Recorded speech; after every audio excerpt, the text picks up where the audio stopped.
In this video we're going to take a look at the general layout of English Ordinary Level Paper 2, and it's quite a complicated paper in its layout, so I think it's important to have a look at a previous one like we're about to do now and to figure out what will your exam paper look like in 2020.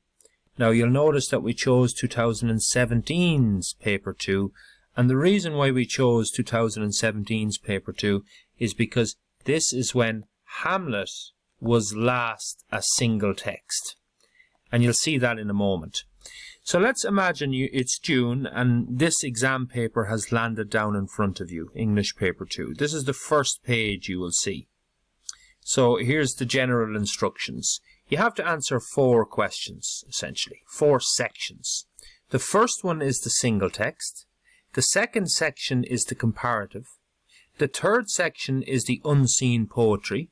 And the fourth section is the studied poetry. Now you can answer them in whatever order you want, but that's the order in the paper.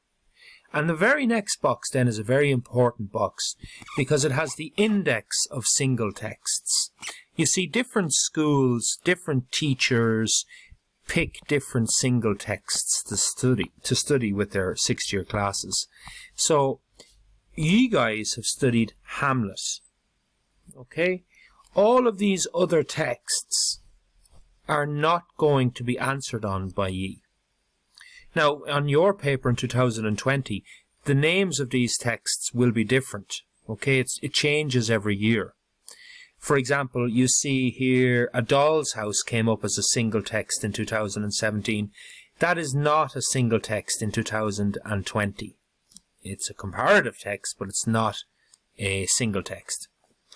But you will have Hamlet. Hamlet will be here. Now, it mightn't be down the very bottom of the list where page 10 is. It could be here, or it could be the very first one. But that is your single text. That is what you studied right from the get-go as your single text. So that is the one that you're going to pick. On your paper, room will be on this list because that is a single text this year. But you do not answer those questions on room.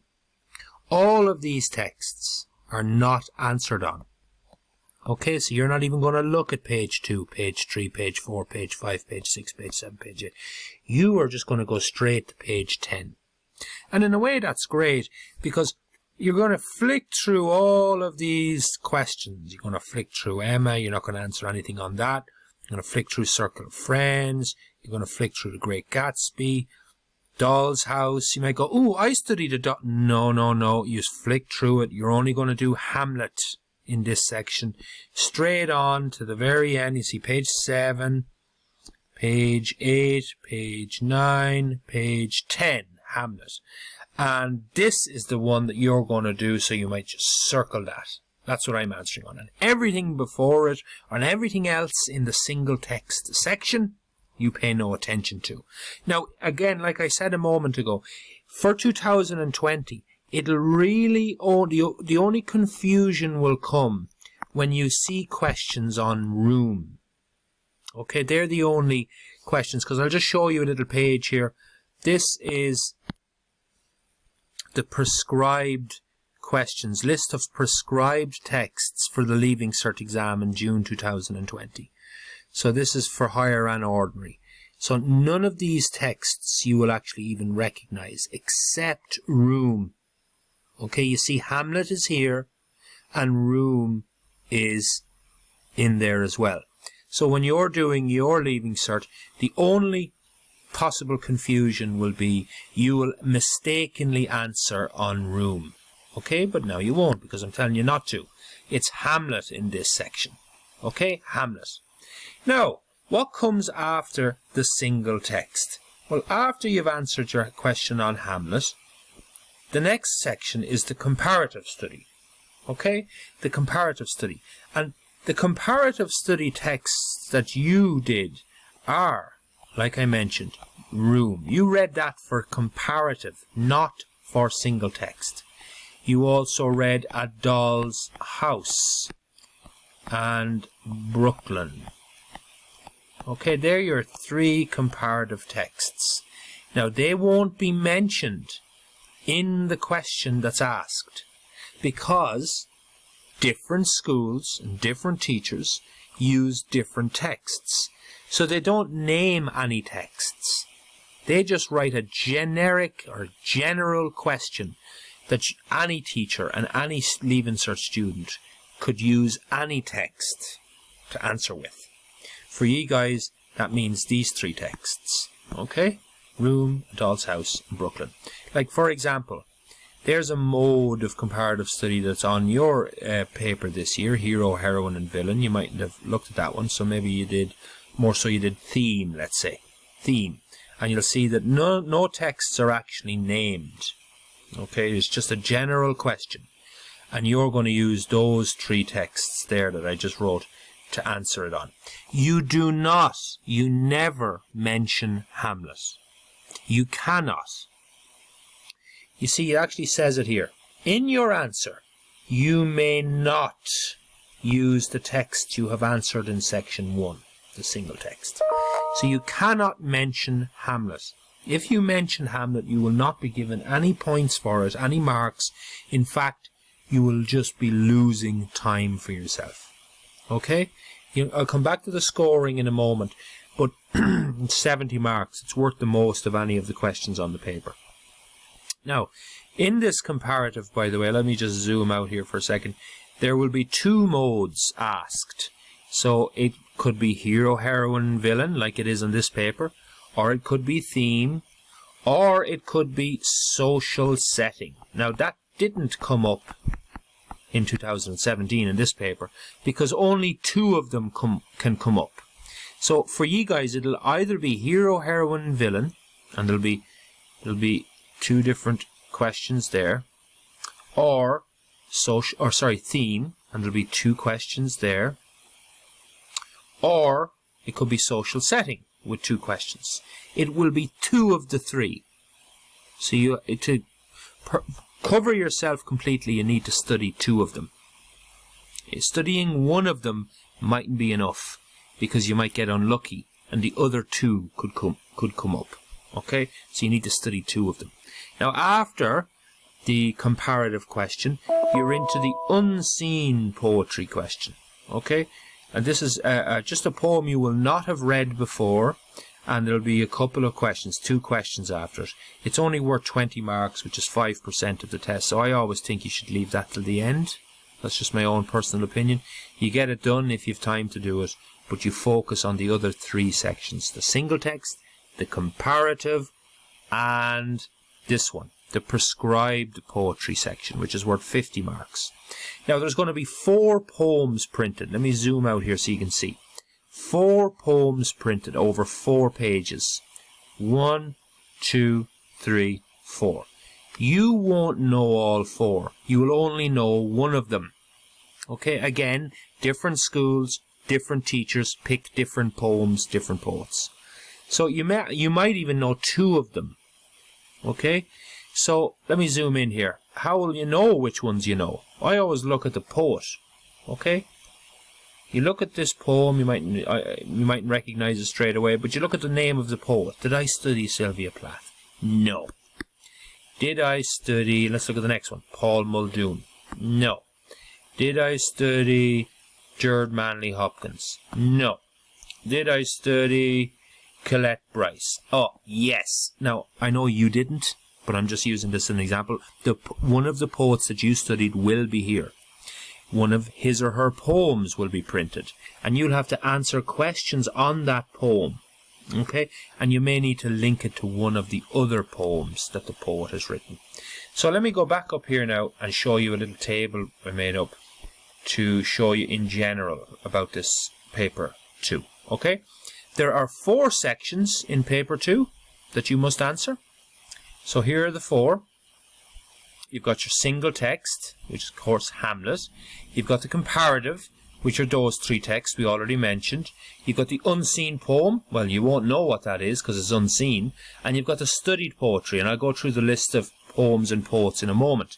Let's just remind ourselves of Hamlet again. What are you expected to study? In Hamlet, if you looked at the, and by the way, all these tabs up here, you can look into them, but Hamlet, you want to know the characters, who they are, what do they do. I don't know what I just did there, I deleted something. Who they are, what they do, and what their role in the play is. What relationships do they have with each other? What the setting of the play is, Elsinore, and what kind of a place is it to live in. And what's the storyline? So you're supposed to know Hamlet fairly well. You're supposed to understand the whole plot and the different plot stories that are going on.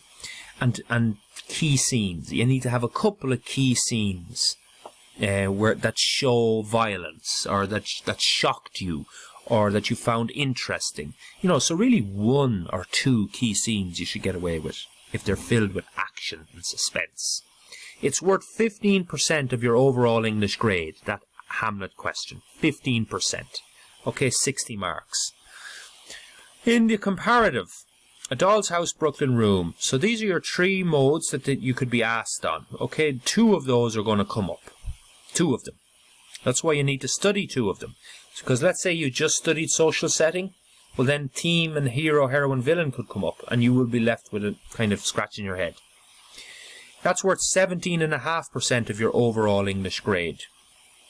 By the way, I forgot about time. You're expected maybe to spend about 50 minutes on Hamlet. At the very most, an hour. Okay, but you should kind of be keeping it to 50. Because you want to spend most of your time on the comparative. 70 minutes. Okay, because that's worth the most amount of marks.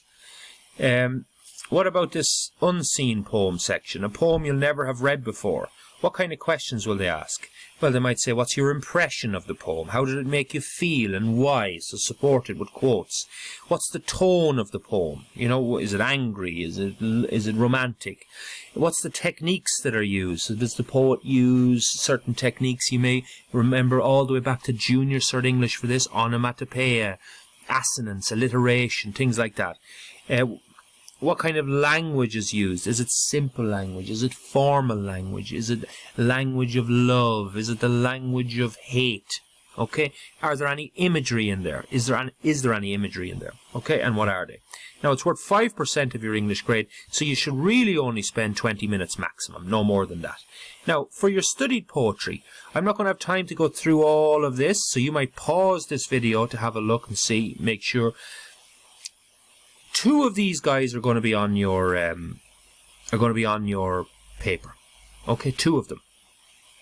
So just studying 2 of them, you're really taking a gamble. You need to have read over all of these poems. Okay, so for Dickinson, she's got I Felt a Funeral in My Brain and I Heard a Fly Buzz, those 2 poems. You'll see them yourself, you go through them yourself. You don't need to know all of their poems that are in the book. For ordinary level, you just need to know some of them. Okay? 2, or in some cases, 3. Okay, so which ones are 3? Boland has 3 poems. Durkin has 3 poems. Frost has 3 poems. And all of the others just have 2. Okay, the other poets there just have 2 of their poems on there. You need to read those poems, understand them, look over the notes, figure out what they're about, what kind of techniques are used, a general understanding. And it's not that bad a section, the studied poetry section. Okay, you know what's going to be asked. It's right there. And you know the kind of questions that are going to be asked. It's the same as the unseen poem. These kind of questions are going to be asked. Okay, so you can prepare that. It's worth 12.5% of your overall English grade. So it's well worth polishing up. Now, in general, right, reminders, tips. When you first get the paper, look at page 1 to find where your Hamlet question is and ignore all the other questions. In your comparative answer, use the other text you have studied and not Hamlet. Okay? Try the unseen poem question at the end and don't spend more than 20 minutes on it. It's only worth 5%. And lastly then, find your studied poet by looking at the names, just like I did, underneath the poems. One of his or her poems will be printed, but you'll be asked to refer to the other poem or poems. Okay? I hope that helped, and have a look at the other sections.